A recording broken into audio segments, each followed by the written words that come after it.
Hari Pendidikan Nasional tidak bisa dipisahkan dengan kebijakan-kebijakan yang terkait dengan pendidikan di negara ini. Hari Pendidikan Nasional 2 Mei tentu relate kita hubungkan dengan bagaimana kondisi atau progres dari rancangan Undang-Undang Sistem Pendidikan Nasional.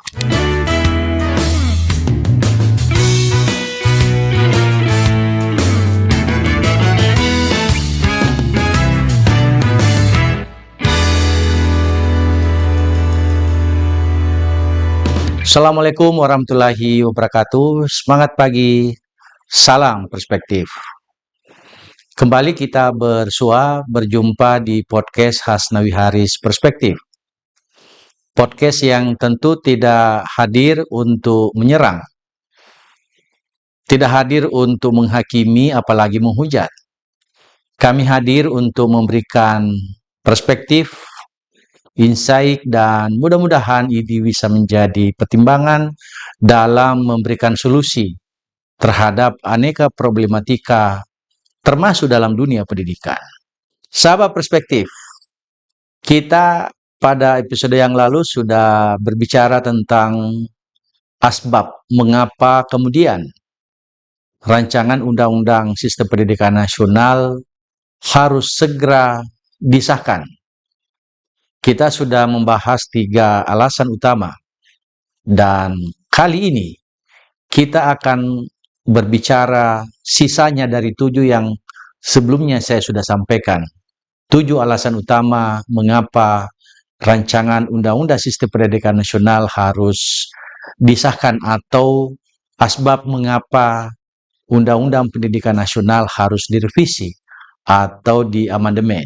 Yang keempat adalah desentralisasi pendidikan yang hari ini juga belum optimal.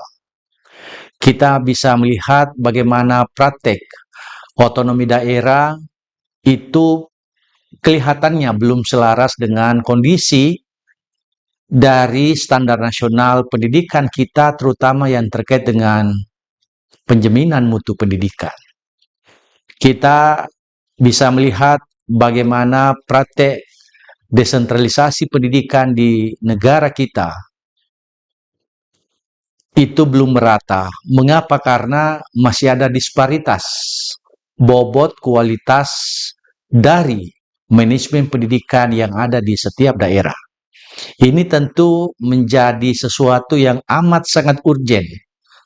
Kondisi ini harus dipandang sebagai salah satu isyarat mengapa kemudian Undang-Undang Pendidikan Nasional harus segera dihadirkan, atau mengapa rancangan Undang-Undang Pendidikan Nasional yang seharusnya sudah hadir harus kita revisi dan harus diamandemen menyesuaikan atau mengadaptasi dengan kebutuhan yang ada.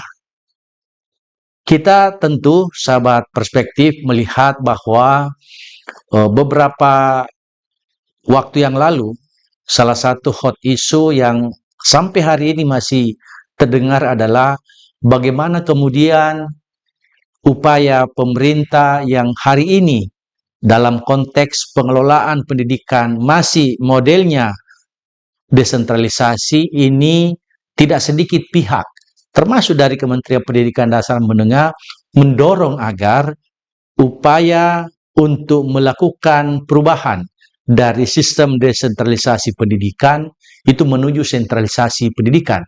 Seperti apa modelnya? Apakah nanti harus dikelola oleh sebuah badan yang disebut dengan Badan Guru Nasional yang independen mandiri, atau kemudian ini dibawa kendali, dibawa naungan dari Kementerian Pendidikan Dasar dan Menengah, tetapi poinnya sebenarnya adalah bagaimana sesungguhnya pengelolaan pendidikan ini sudah harus tersentralisasi. Politisasi pendidikan tidak bisa dihindarkan kalau masih tetap berada di daerah, apakah itu di provinsi atau di kabupaten kota. Banyak pihak yang sebenarnya melihat bahwa salah satu problematika yang kita hadapi adalah kontestasi politik itu kemudian bisa membawa pengaruh yang cukup banyak. Termasuk diantaranya adalah dalam sektor pendidikan yang banyak dipandang oleh banyak pihak, sering menimbulkan kejadian atau peristiwa yang kita sebut dengan politisasi dalam dunia pendidikan. Yang kelima, dari alasan mengapa kemudian rancangan undang-undang sistem pendidikan nasional ini harus dirubah, atau mengapa undang-undang pendidikan nasional ini harus direvisi atau diamandemen, itu karena kita bisa melihat konteks hari ini. Kita harus jujur mengakui bahwa relevansi dunia pendidikan dengan dunia usaha dan industri itu menjadi sebuah persoalan. Tingkat mismatch antara lulusan perguruan tinggi dengan dunia usaha itu masih dalam kategori tinggi. Itulah makanya ya beberapa waktu terakhir ini juga mencuat satu isu yang berkembang di dunia jagat maya, di dunia pendidikan, bahwa beberapa program studi yang sudah tidak relevan dengan kondisi zaman itu harus segera ditutup. Ya, meskipun perbincangannya menimbulkan pro kontra, tetapi sebenarnya dari perspektif saya, ini terjadi karena belum terakomodirnya bagaimana dalam sebuah rancangan undang-undang pendidikan nasional atau dalam sistem pendidikan nasional kita ini betul-betul harus ada benang merah secara regulatif relevansi antara dunia pendidikan, dunia usaha, dan industri. Nah, kalau ini bisa dilakukan, maka problematika link and match dalam proses-proses yang dihadapi oleh para lulusan perguruan tinggi itu bisa segera beradaptasi dengan dunia usaha dan dunia industri. Dan kalau ini secara tegas diatur di dalam sistem pendidikan nasional kita, maka ini akan bisa memberikan manfaat yang luar biasa. Sama perspektif yang ketiga atau yang keenam adalah kesejahteraan guru yang saya melihatnya itu belum berbasis pada kinerja dan konteks. Apa yang kita masukkan dengan belum berbasis pada penilaian kinerja? Kita semua tentu tahu, ya, isu tentang kenaikan gaji, isu tentang penghargaan, isu tentang kesejahteraan guru adalah isu-isu yang tidak pernah tidak viral. Kalau kemudian ini menjadi perbincangan termasuk di sosial media. Nah, kita bisa melihat kondisi kita hari ini adalah kinerja yang ditunjukkan oleh kawan-kawan, guru misalnya, termasuk tentu dosen, itu tidak signifikan memberikan bobot terhadap tingkat kesejahteraan para pendidik. Mengapa? Karena memang di dalam Undang-Undang Sistem Pendidikan Nasional ini tidak kelihatan atau tidak nampak bahwa kesejahteraan yang diperoleh oleh tenaga pendidik, guru dosen misalnya, itu memang belum sampai optimal untuk mengukur kinerja dan prestasi seseorang.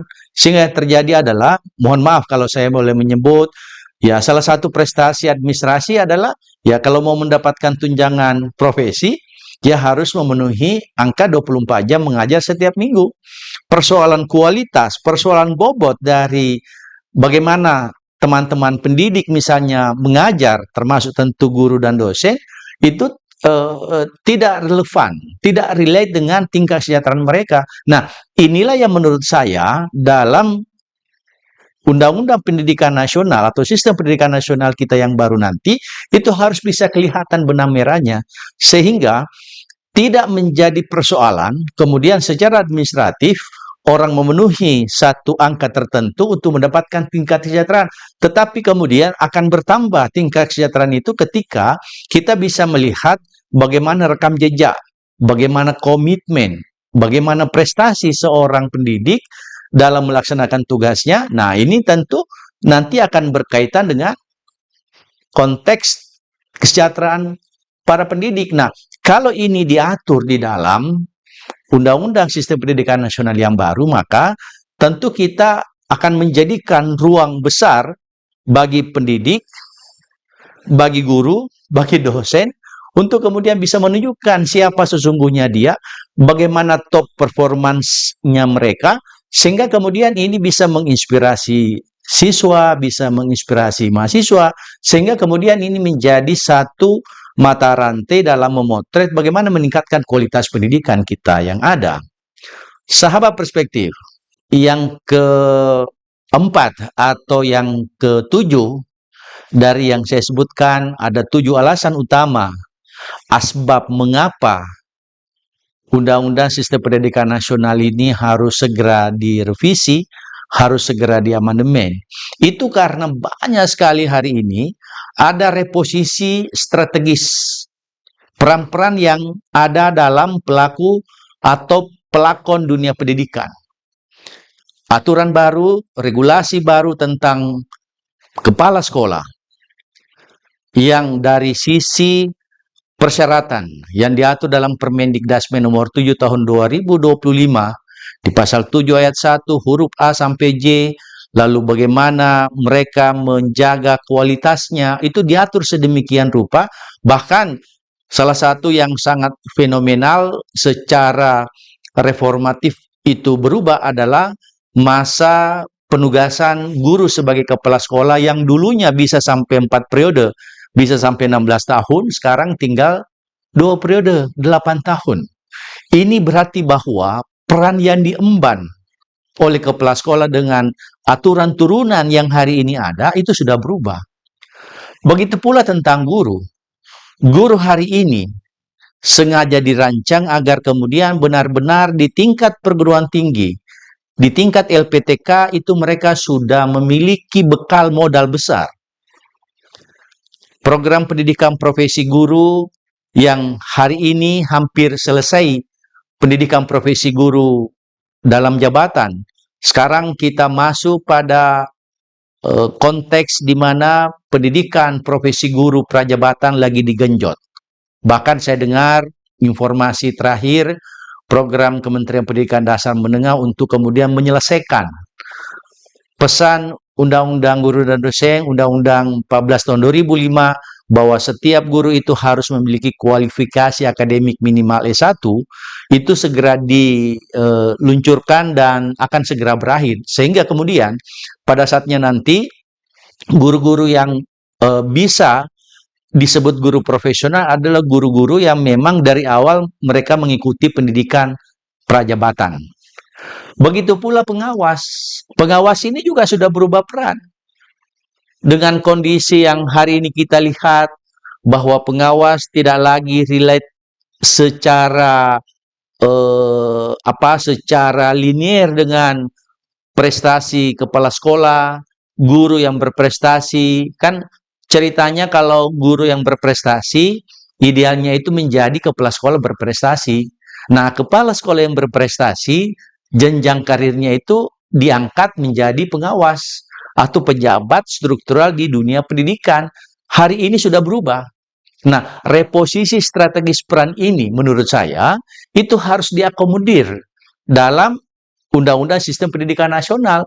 Sebab kalau ini tidak, berpotensi setiap waktu, mohon maaf, setiap rezim berganti aturan, sehingga yang terjadi di bawah ini, di dasar ini, di lapangan ini adalah ya adanya kebingungan, adanya kebimbangan, dan boleh jadi ini akan mempengaruhi produktivitas, termasuk akan mempengaruhi kinerja dari teman-teman pendidik. Nah, kalau ini sekali lagi diatur di dalam Undang-Undang Pendidikan Nasional yang baru, maka harapannya tentu posisi-posisi yang berubah tadi, reposisi strategis istilah saya, itu kemudian tidak lagi kemudian menjadi satu penghalang yang utama, tapi bisa menjadi pendorong agar peran-peran yang berubah ini tadi dipayungi oleh regulasi substansi yang ada dalam Undang-Undang Sistem Pendidikan Nasional.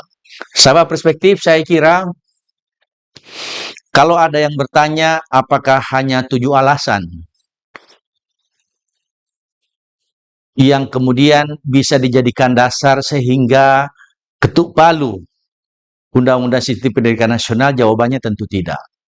Sekali lagi, ini hanya perspektif saya. Ada 7 alasan utama mengapa rancangan undang-undang sistem pendidikan nasional ini harus segera ketuk palu, atau mengapa sistem pendidikan nasional kita itu harus direvisi atau diamandemen, karena itu kebutuhan. Sama perspektif, saya kira itu yang dapat saya sampaikan, mudah-mudahan bermanfaat, dan mari pahami lebih dalam, edukasi tanpa batas.